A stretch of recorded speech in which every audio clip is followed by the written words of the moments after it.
Good morning. It is Thursday, December 11th. I'm Vincent Fanban, and this is Always Booked Live. This is your daily briefing to keeping your calendar and your pipeline always booked. On today's show, the Federal Reserve just cut rates again, and it warned that it's actually going to be hitting pause, what that means your borrowing costs, as well as the cash flow planning for the rest of the year.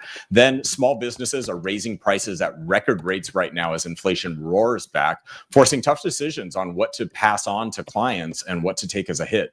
And lastly, percent among small businesses, with most adding workers, not actually cutting them. Plus, we're going to be covering the holiday spending trends, surprising retail strategies, and why nearly half of all business owners say that their inflation is still their biggest challenge. But first, the Fed just cut rates. If you're counting on cheap money in 2025, you might want to read though. Let's start with the Federal Reserve, which cut interest rates by 1/4 point yesterday, but it made it really clear that this could actually be the last cut for a while.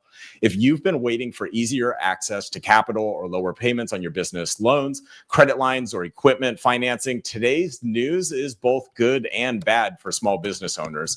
The Federal Reserve lowered its benchmark rate to a range of 4.25 to 4.5, making it the third consecutive cut since September. That's according to the Wall Street Journal. But Fed Chair Jerome Powell actually signaled that the central bank is now adopting a wait-and-see approach, with officials actually really deeply divided about whether to cut rates further in 2025. The New York Times reported that the Fed's updated economic projections show that policymakers only expect 2/4 point cuts next year. That's down from the original 4 cuts that they had just forecasted 3 months ago. Inflation remains stubbornly high above the Fed's 2% target, and officials are worried that the continued rate cut could actually reignite pressure on pricing. At the same time, the labor market has cooled, but it's remained, for the most part, pretty resilient, leaving the Fed in a difficult position as it tries to balance supporting growth without fueling inflation at the same time. Back on to today's show, we're bringing on Spencer Donaldson, CEO and founder of Captive Demand and FirstFuture.ai. Spencer, I know you've run a lot of capital intensive businesses in the past. If you take a look at something like the meal prep planning company that you started, how important was capital to being able to run your operations then? And how would you think about capital today in this environment with this announcement from the Fed? I mean, capital in any business that's resource heavy where you need to carry inventory is always a huge concern. So, for a business like that, you're looking for those rate cuts. And so, obviously, even in construction and things like that, a lot of the businesses are going to be pulling back without those rate cuts. I mean, I know he made some good points in his speech about where things are, and he's kind of solely looking at it based on the housing market and what the rate cuts mean to the housing market, but it also affects a lot of other areas in business. So it's just going to keep slow growth in the economy. I mean, there's a lot of problems right now. So it's a challenge, and I wouldn't want his job. I'll tell you that much. Yeah, I wouldn't want his job right now. You're damned if you do, damned if you don't, in terms of you're never going to please anybody. But, the job of the Fed is pretty clear though, right? Try to keep inflation under control, try to maintain steady, and try not to let political pressures impact your decisions. But today, that's gone into everything. But the piece that we focus on this show is the so what. What does this actually mean to the small business owner?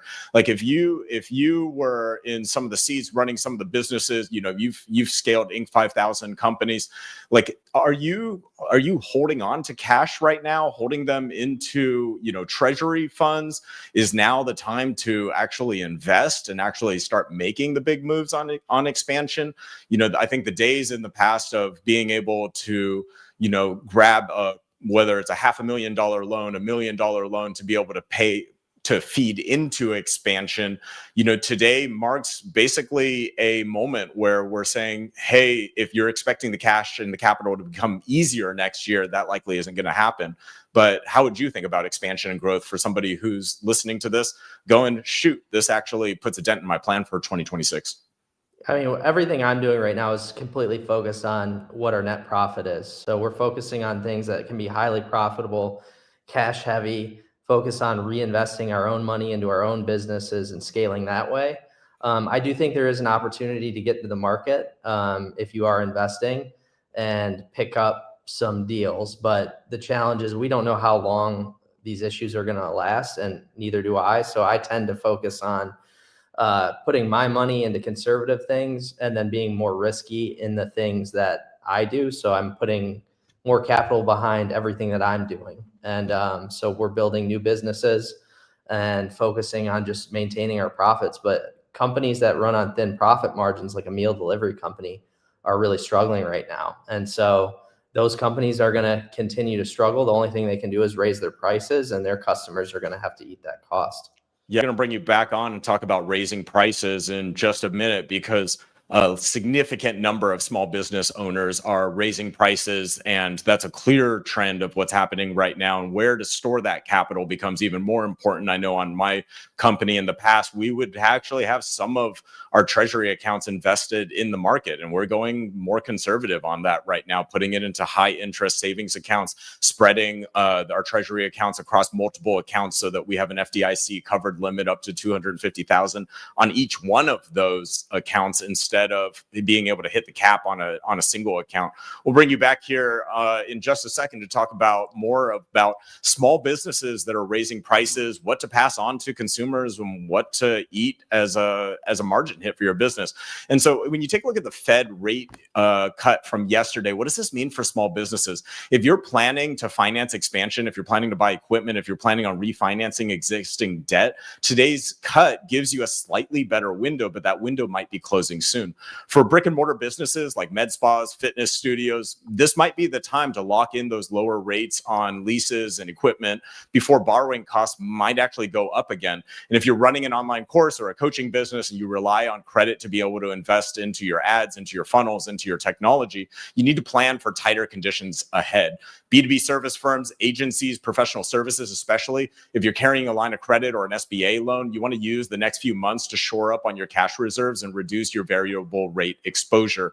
And, this is the big takeaway. Don't count on easy money in 2026. If you need capital, you need to move sooner rather than later. And, if your company has an opportunity to invest in something like a CRM or a client management portal that can actually automate collections, automate rebookings, rescheduling, payment reminders, now's the time to make that investment into that CRM, into that client portal, into that mobile app as you tighten up your cash flow so you're not dependent on external financing to be able to cover your gaps. Still to come, why small businesses are rising prices at the fastest rate on record and what this means for your pricing strategy. Small businesses have hit a record this year in 2025, and it's not necessarily a good one. Price hikes are back and they're bigger than ever. Now let's turn to inflation, which refuses to quit. The new data from the National that small businesses have raised prices in November at a faster monthly pace than the survey's entire history. And that has major implications for small business owners and how you price services in 2025.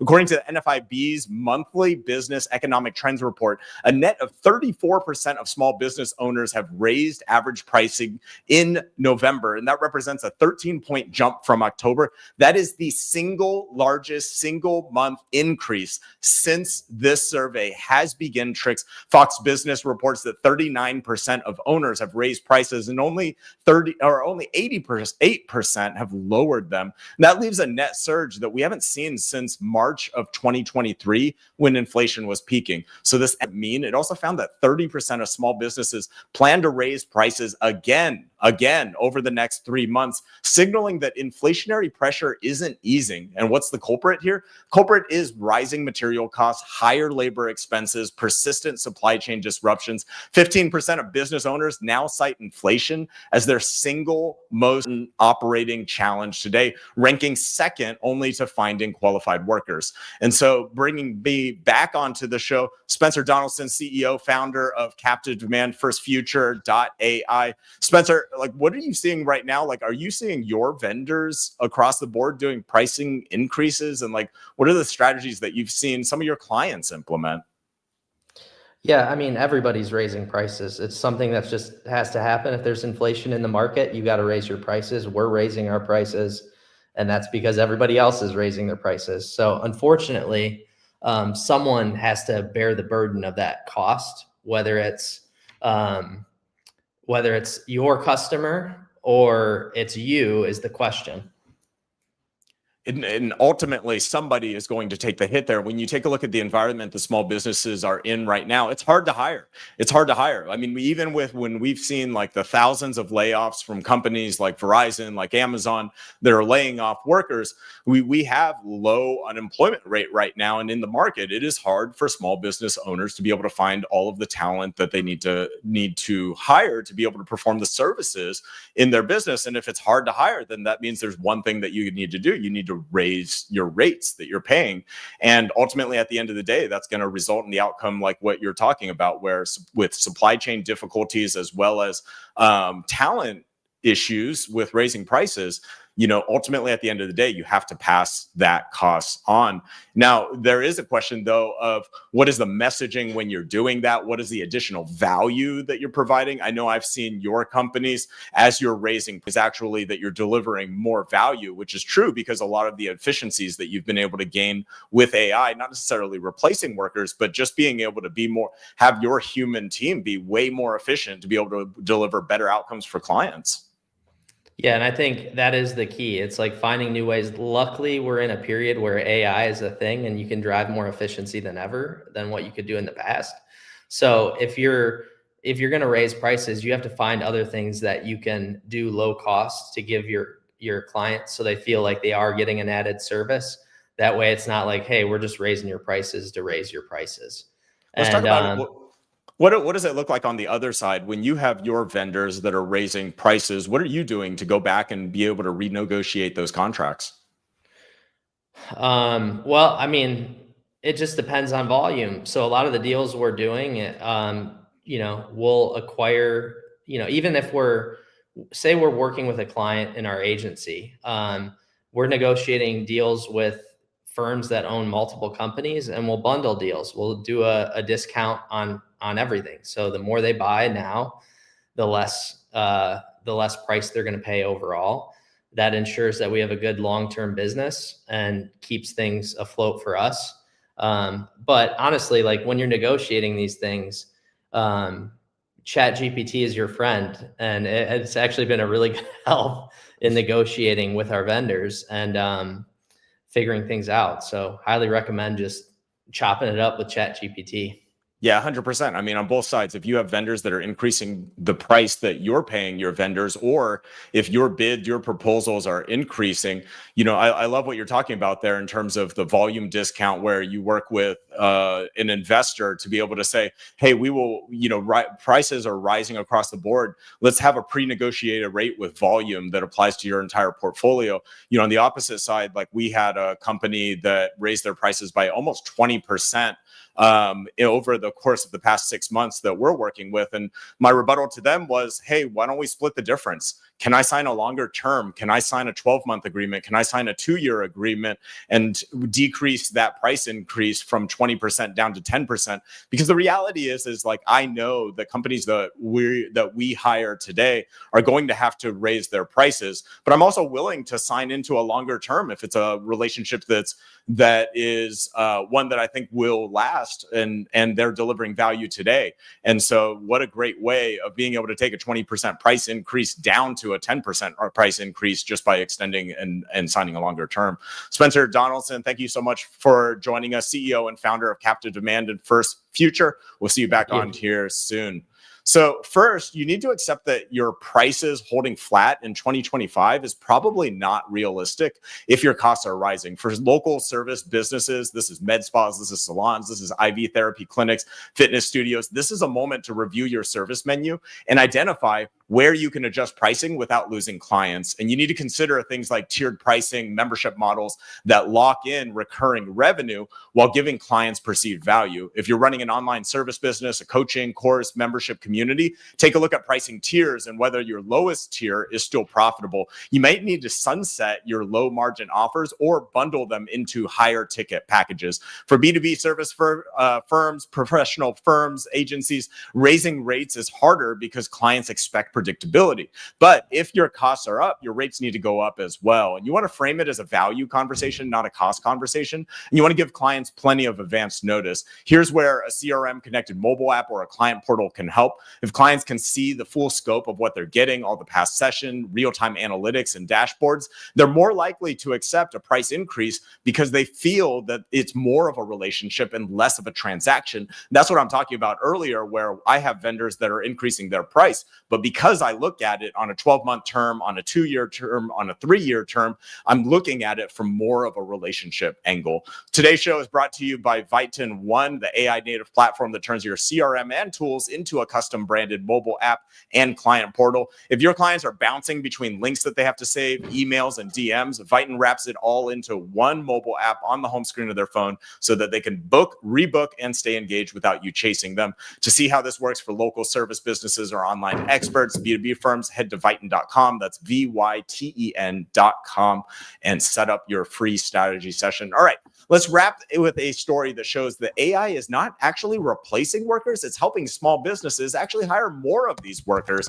For AI today, doubling headcount is actually what's happening. And this is why 68% of small businesses are all in on automation and still hiring. And finally, if you've been worried about AI killing jobs in small businesses, the new data is actually saying that the opposite is happening. AI adoption among small businesses has actually more than doubled over the course of the past 2 years, and businesses are using it to actually hire, not fire. The U.S. Chamber of Commerce just released its 2020 small business report in August, and the findings are actually pretty striking. AI adoption among small businesses has jumped to 68% in 2025, up from 40% in 2024, and just 23% in 2023. That's nearly a tripling in 2 years. But here's the kicker. 82% of small businesses that use AI increased their workforce over the past year. That's according to Fox Business. The technology sector leads at adoption at 77%, followed by the financial services at 74%, entertainment and media at 65%. But even traditionally conservative industries like construction and manufacturing are actually adopting AI at 47 and 46% respectively. And most businesses, 63%, are relying on externally developed AI tools like ChatGPT, like Casper, or industry-specific automation tools rather than building custom ones. Now, 80% of small businesses say that they've ramped up AI hiring plans after learning that their competitors are actually using it. And this is suggesting that AI adoption is not necessarily a competitive necessity, is not just a nice to have anymore. So if you're a small business owner, what does this mean for you? It means that first, you're not experimenting with AI yet, you're falling behind. For local service businesses, AI can actually automate things like appointment reminders, follow-ups, review requests, even personalized rebooking messaging based on your client history in your CRM. That frees up your front desk, that frees up your receptionist to be able to actually focus on high-touch client care instead of chasing no-shows. If you're running an online service business, a coaching business, course, a membership, AI can actually draft email sequences, create content outlines, summarize client progress, and it even can recommend next steps on an individual client basis. B2B companies, professional services firms, agencies, AI can streamline proposal writing, client onboarding, project management. It can cut hours off of repetitive tasks. And this is a key insight from the data that AI doesn't replace people. It actually amplifies them and makes them more efficient. Businesses that are using AI are actually hiring more. Why are they hiring more even with using AI? It's because they're growing faster. They're serving more clients and they're operating more efficiently. But as the business grows, they still need to hire more people to be able to support the increase in the workload of those clients, even with the efficiency with AI. And those AI tools connected to your mobile app, connected to your client portal, they're not just automating tasks, you're creating a seamless client experience that feels personal, even when it's powered by automation. All right, 3 quick stories to wrap up the day. Shoppers just spent $44 billion online in 5 days, but they're leaning into debt to be able to actually do this. National Retail Federation reports that 203 million consumers shopped during the Thanksgiving weekend. Online spending hit $44 billion between Cyber Monday and Thanksgiving. This is up 8% from last year. You might not feel like it, but 8% increase, pretty dang good over Cyber Monday and Black Friday. But the surge does come with a catch, though. Many low-income shoppers are using Buy Now, Pay Later. Adobe actually predicts that this is driving $20.2 billion in holiday spending this year, up from 11% last year. Service businesses, this signals that clients may have less discretionary income in January and February as that holiday debt actually comes true. So you want to plan your Q1 promotions accordingly. Consider offering flexible payments. Consider offering membership options to be able to smooth out your cash flow. Small businesses are betting on joy, not just deal. This is working. Wall Street Journal reports that small retailers are deploying a counterintuitive holiday strategy, fewer holiday-themed items, more emphasis on creating joy and memorable shopping experiences. So instead of competing on discounts, they're actually focusing on personalized service. This is things like curated gift guides, it's in-store events that build community. What's the takeaway for small business and service businesses? Clients don't always buy based on price, and they choose based on experience. So if you're running a local service business, you really want to lean into the relationship right now. Host client appreciation events, send personalized thank you videos, create an exclusive VIP experience. An AI-powered app or a client portal can actually help you track client preferences and milestones so that these interactions actually feel custom and not generic. But dynamic pricing has gone now mainstream. Your clients are noticing. The New York Times actually reported this week that Instacart is now using algorithmic pricing that actually charges different customers a bottle of milk from the same store. And this is all based on their shopping history and their willingness to pay. It's the same model that airlines have used, that hotels have used, but now it's spreading to groceries and everyday services. So for service businesses, that raises a question. Should you experiment with dynamic pricing or personalized offers? And the answer really depends on your market. B2B firms, professional services can use pricing tiers based on things like urgency, like scope, like client history. Online services businesses can test dynamic coupons for early bird signups or VIP upgrades. Just like you want to make sure that your CRM tracks every single interaction and the pricing feels fair. The number one thing, though, is transparency and whether this actually builds trust with your business or whether it actually hurts the trust with your business. 45% of small business owners say inflation is their biggest challenge right now, and they're not wrong. A new poll from MetLife and the U.S. Chamber of Commerce found that 45% of small business owners cite inflation as their top challenge heading into 2026. That's according to The Hill. Despite a slight uptake in optimism, cost pressures really are remaining a dominant concern, especially for businesses that can't pass price increases onto clients. So what's the takeaway? If you're a small business owner and you're feeling squeezed, you're not alone. You need to focus on what you can control. Automate low value tasks, tighten up your expense tracking, tighten up your CRM to identify your highest value clients so that you're not wasting your time on low margin work. And if you can, shift towards recurring revenue models that stabilize cash flow, even when the economy is unpredictable. That's it for Always Booked Live. I'm Vincent Fanvan. We'll be back tomorrow with all the news and all the ideas that keep your calendar and your client relationships always booked. If you want to see what a Vyton mobile app or a client portal can look like for your business, head to Vyton.com. That's VYTEN.com. Thanks for joining us. We'll see you tomorrow.